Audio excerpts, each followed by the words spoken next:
When you get down to real care, the fact with Mount Olivet Rolling Acres and our elderly program, the kids, the older adults in the community, it's unlike, I think, any ministry in the nation that we're doing all those things as an outreach of a church.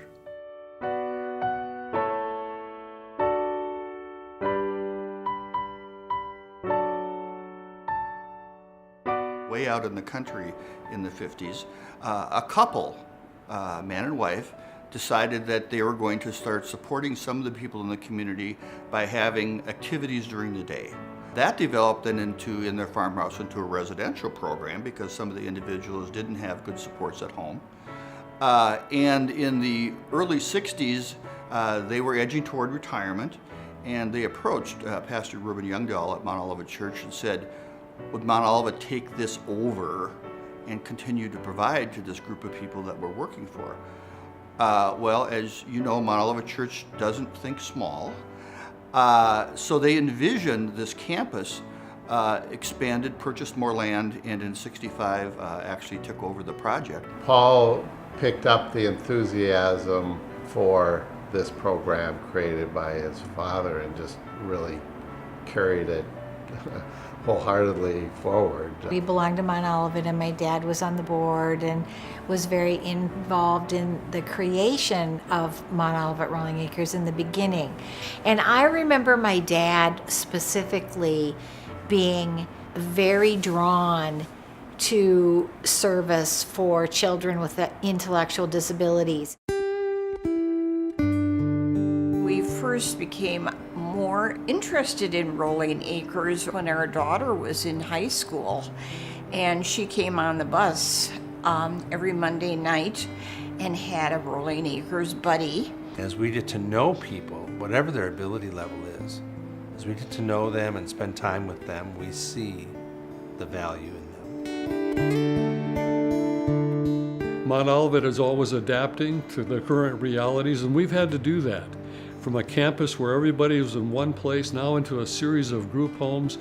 You move into a home and you have a few roommates, and it's more calm and it's more quiet, and you're in a neighborhood and you get to greet your neighbors, and you get to go out to a day program or work every day.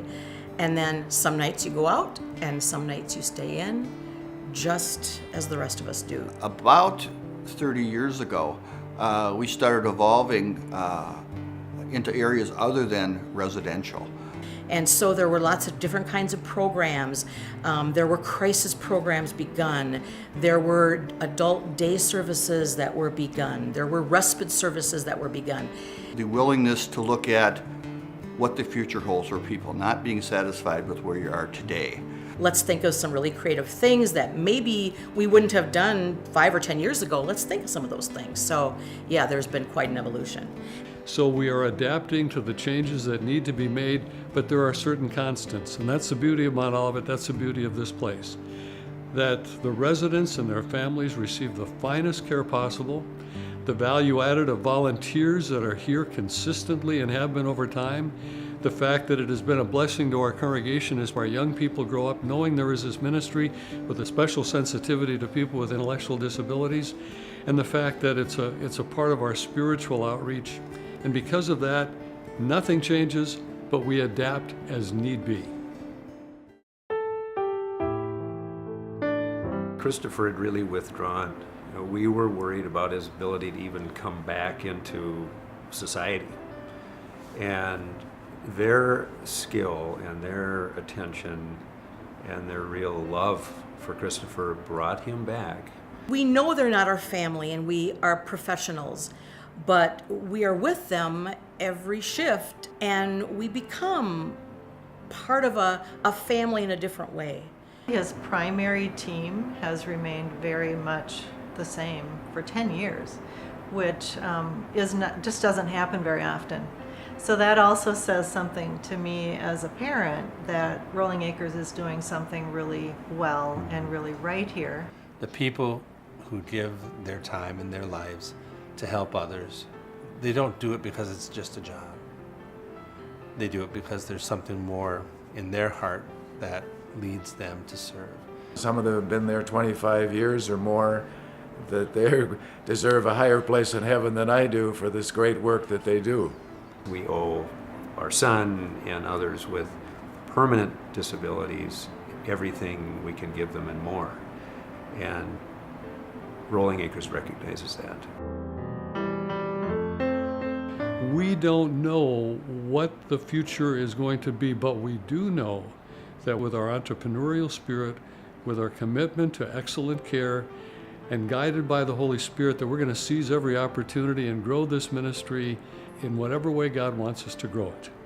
If we're faithful to our mission and to the calling that we have, God has pledged himself to bless and to bear fruit through us. And I think that's borne out in all the growth, and it's borne out in the lives that have been touched and changed. Rolling Acres is going to be a very important organization in this field for many years to come. Amen. Amen. Amen. Amen. Amen. Music is probably the number one thing that touches the hearts of our participants.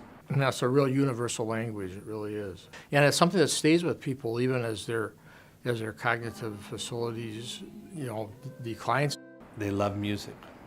And so because I love to sing and lead worship, it's been a good match for me to serve people with disabilities. It's another small way of giving back, and I get some personal satisfaction, and it kind of keeps me out of trouble too.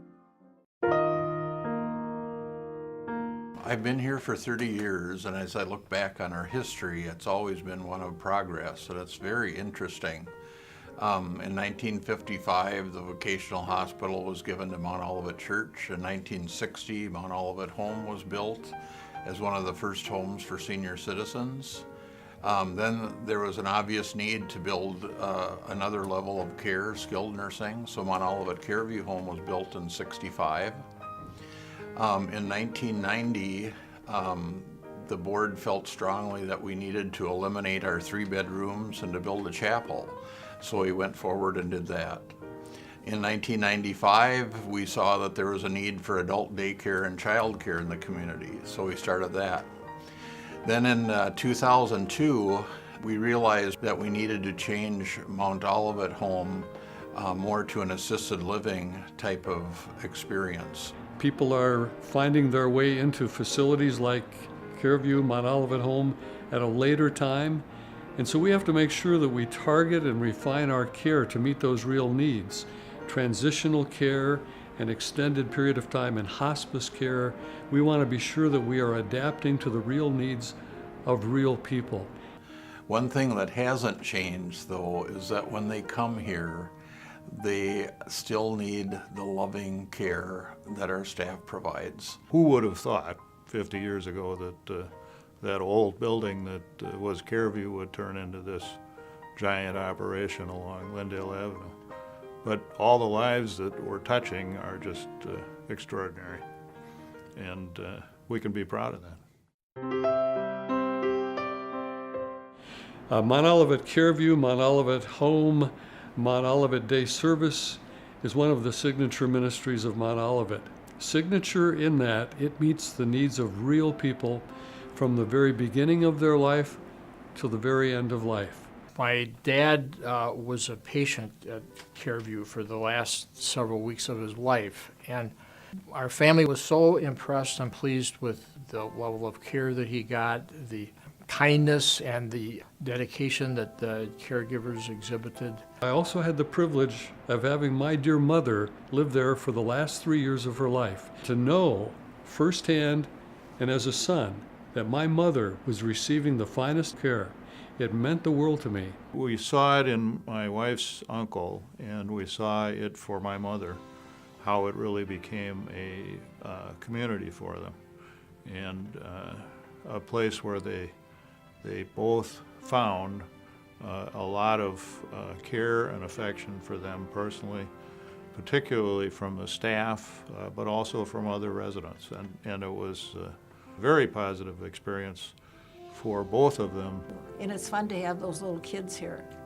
We interact with them once in a while with little Sundays and stuff, you know. And so I came down and here was all those little kids and they sang happy birthday to me. I thought that was cute. I'm very happy and I like my friends. I have friends here and so I feel good about being here.